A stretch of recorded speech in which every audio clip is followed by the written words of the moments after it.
love reading for the end of January. This is for Aries, Sun, Moon, Rising, and Venus. Since this is a love reading, I do recommend checking your Moon and Venus signs as well, as they may resonate better for you in a love reading than your Sun sign. If you're just looking for a general and not focused on love, it's already posted. I'll try to link it at the end of this one, but I don't know if I'll have time. So just head back to the channel if you weren't looking for a love reading and just a general. All right. Okay, Aries.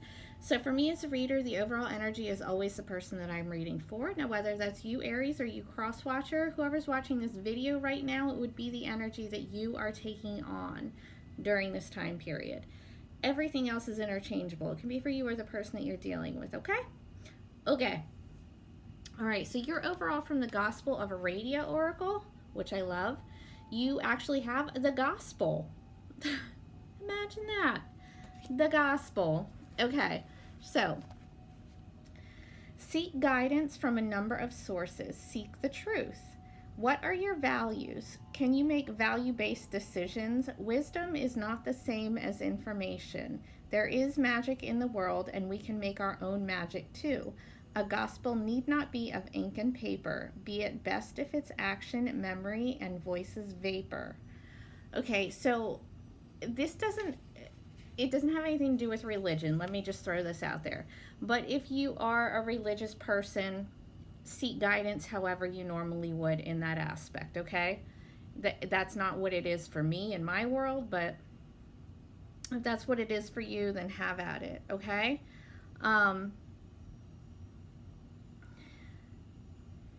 Anyway, it's just about values, you know, having your own value system, having your own moral compass, and following that, all right? There doesn't have to be any dogma attached, whatever. If that's something in your world, that's your world.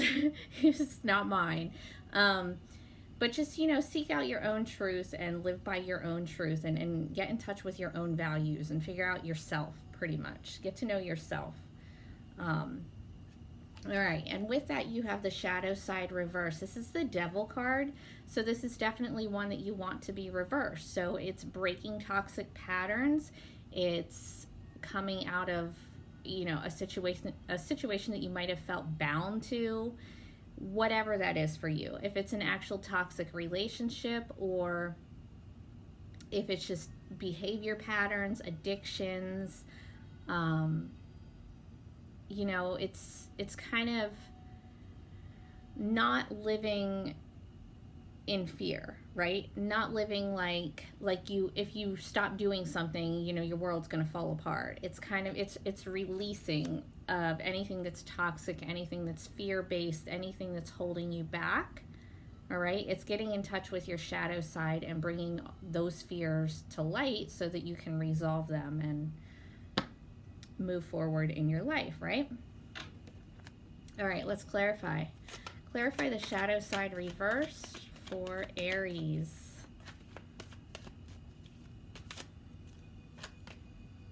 The Tower reverse. Ooh, okay. So this is actually Mars energy. So it's yours as well as Scorpio. Doesn't necessarily have to mean anything. The Devil card's Capricorn, if that means anything to you. You might have these signs in your chart, whatever, it doesn't matter.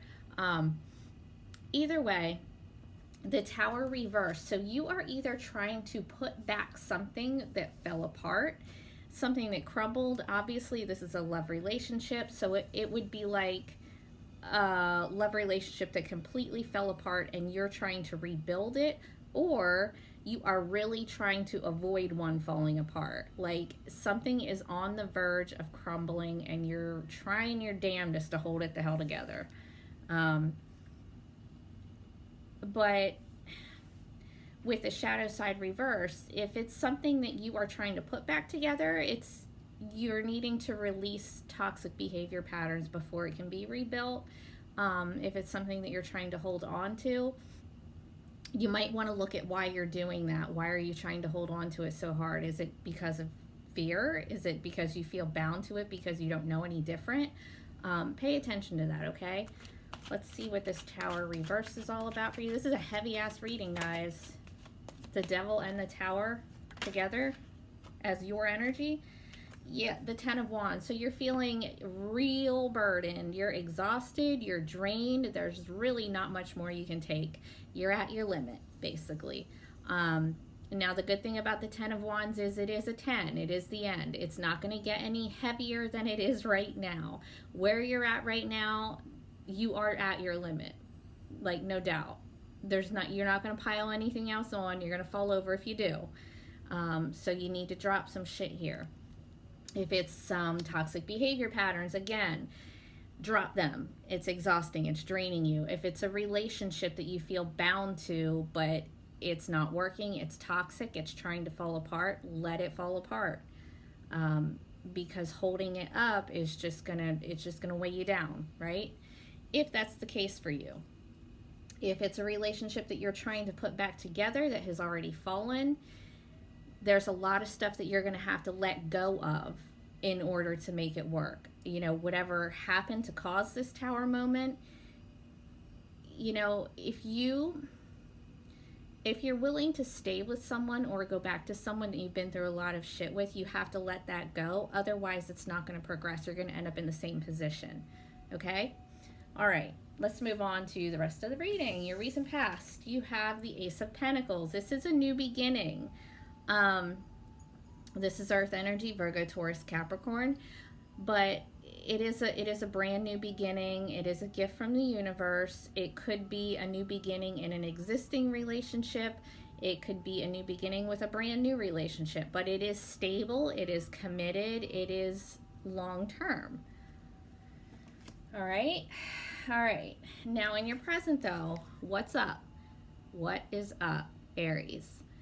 You have the Emperor reverse. This is your card. This is actually the card of Aries, but it's reversed. So you guys are not in your power right now.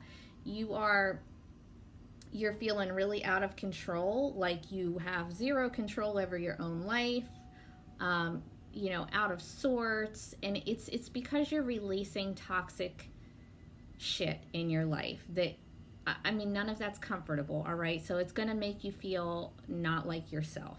But you want to get this flip back over, right? You want to be in your power. Now make sure when you're in this state that you don't become controlling, demanding, authoritative. That can happen when we feel like we're losing control. We start to get controlling, right? Make sure that you're not being that person. And don't let anyone do that to you either. All right, let's clarify the Emperor reverse for Aries.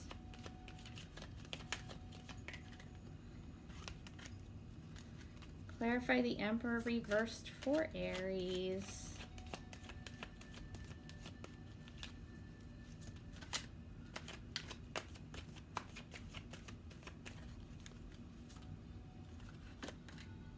The Sun reversed. Yeah, it's just sadness. It's unhappiness. It's lack of clarity. You don't know what's happening. You don't know which way this is going to go. Shit's not clear yet, so it's making you feel really out of control, out of sorts, lost. Clarify the Sun reverse for Aries.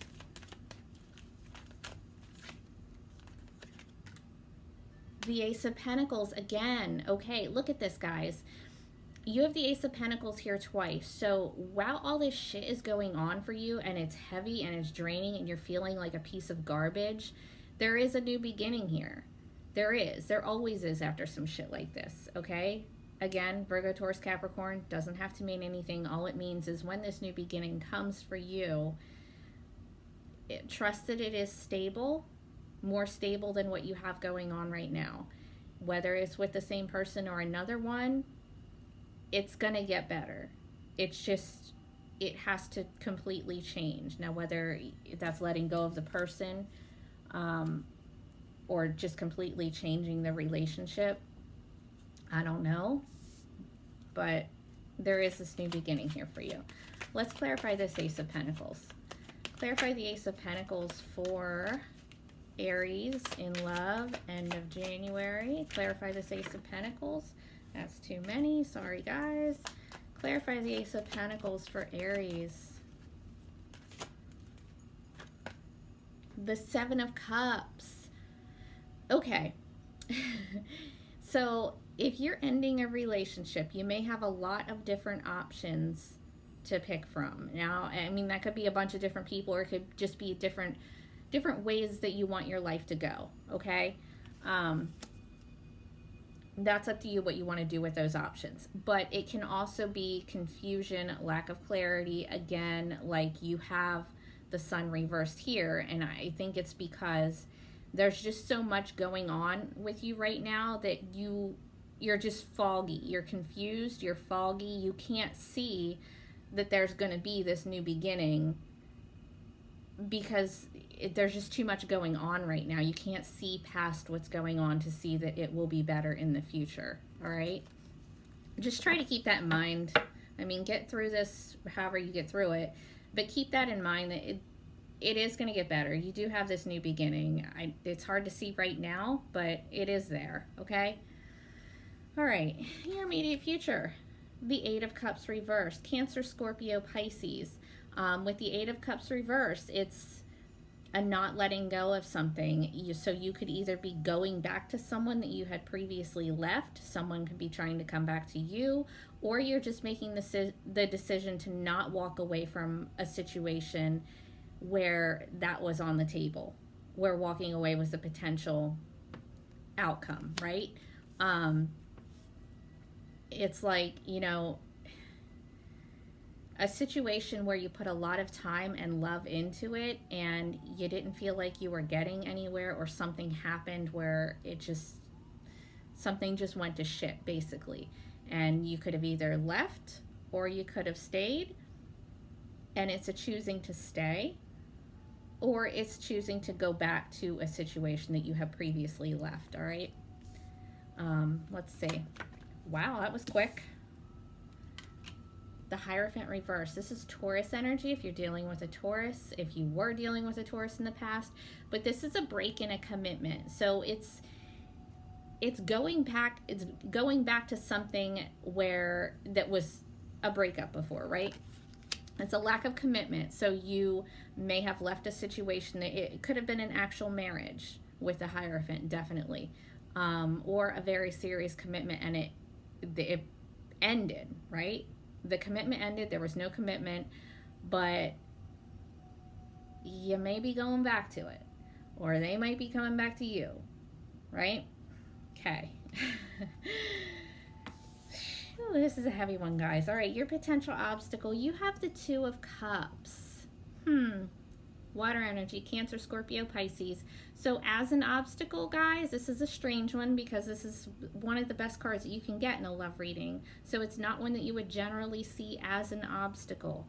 The reason it would be as an obstacle is because either you're dealing with someone who's already in a marriage or committed to someone else, or you yourself are already committed to someone else and it's interfering with whatever you're trying to do. All right, this is a soulmate connection. It is genuine. And when I say soulmate, I don't think that there's just one for everyone, so don't get too carried away with that. I think we have countless soulmates. All right, so if it doesn't work out with one, it's going to work out with someone eventually. But anyway, it could also just mean the need for balance in your relationship, right? This is balance. These two are mirroring each other. And it's an actual hand fasting ceremony on there, which is a pagan marriage. You see that? The rope around their wrists, right? Either way, you may just need to bring back balance, or you need to recognize that you are still bound to someone else, or they are. Okay? All right, let's clarify. Clarify the Two of Cups. And it may not actually be that somebody's, you know, actually cheating. So if that's not a thing in your world, don't run with that. It could just be like a soul connection. Like their soul is bound to someone else. And with the shadow side reversed, it's kind of trying to release that, right? Okay. And the Knight of Wands as an obstacle. So now I'm gonna have to kind of take that back a little bit. It might be cheating. Somebody might be cheating with somebody with another soulmate, and that's not to say that you aren't a soulmate. Again, we have many, but it looks like someone here is sexually active with someone else. Knight of Wands is very passionate, very sexual, but not consistent and not committed. So I don't know that they're actually in another relationship or that you are in another relationship, but there is definitely something here. You know, maybe somebody is just really, really still attracted to another soulmate of theirs that they had previously let go of, or you are. Oh man, guys, Jesus. All right, let's just move on to your advice, because this is long and it's heavy. I am sorry. Your advice is Seven of Cups. You have this in your present as well. So it's just a need for clarity. Don't live in a fantasy world, guys. Make sure you're looking at the situation for exactly what it is. If something's trying to fall apart, there's a reason for it. If something is too heavy, it means you need to let go of it. If you feel like you are still connected to someone else, and you probably shouldn't be in a relationship. If you feel like your other person is connected to someone else, then they probably shouldn't be in a relationship. It's just the need for clarity, right? Don't have yourself up in this fantasy world, not looking at the situation for what it is. And if you are going back to an ex or they're coming back to you, make sure that you're looking at the situation clearly, and not just because you want to have sex with them, because that's a definite potential here as well. Make sure if some ex is coming back to you that it's not just for sex purposes, unless that's all you're looking for, right? All right, let's clarify the Seven of Cups as an obstacle. I mean, as advice. Sorry about that. Seven of Cups as advice for Aries. The Empress. Oh, okay. Ladies, watch out for potential pregnancy. If you are not female, actually, if you're male, watch out for that in a woman as well. But as far as being an advice card, the Empress, you need to plant the seeds for whatever it is that you want your life to look like, all right? The Empress is growth, it's fertility. She's the Queen of Queens. She has all of the qualities of all the queens in the deck. She's awesome. She gets shit done. She takes care of everything in her life, okay? You have the Empress here upright, and you have the Emperor reverse. So there's this connection here that there's something off with it. It's legit, it's real, but there's something really out of balance here. So pay attention to that. Just get your thoughts together. I think it's just a confusion issue. And once you come out of your fantasy land, get your thoughts together and see the situation for what it is, then you can decide what you want to do with it, and then plant your seeds and let it grow and go from there. And, you know, put your time into it, whatever it is that you want it to look like. Either way, if you're walking away, if you're letting this tower fall, if you're sticking around, you know, whatever it is, just plant your seeds, put the vision out there, put your thoughts out there so that you can manifest whatever it is that you're trying to get. And with the Empress, it could take some time. You know, there is that gestation period, so it could take some time, so don't get discouraged, all right? Wow. Okay, Aries. Take care, guys.